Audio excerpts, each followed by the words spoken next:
Challenge చేశారు. First phase లో అంతే చేయాలి, వెంటనే వెళ్ళి రోడ్డు ఎక్కేయకూడదు. ఆ తర్వాత వీళ్ళు ఆగకపోతే నెక్స్ట్ ఫేజ్ లో చేయాలి.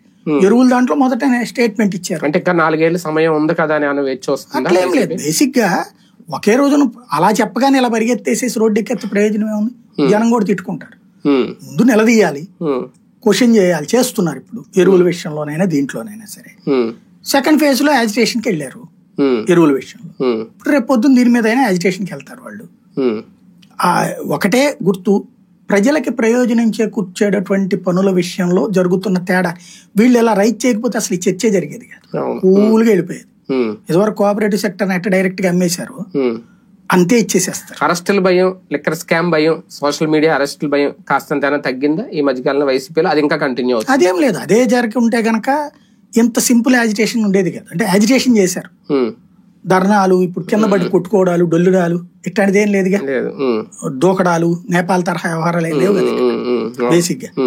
అట్లా లేదు అంటే ఇంకా భయపడుతున్నారు. ఇంకోటి, ఇంకా ఆర్గనైజ్డ్ గా పార్టీకి సంబంధించినటువంటి ప్రజాప్రతినిధులుగా మొన్నటిదాకా ఉన్న వాళ్ళలో 100కి 95 మంది రావట్ల బయటికి.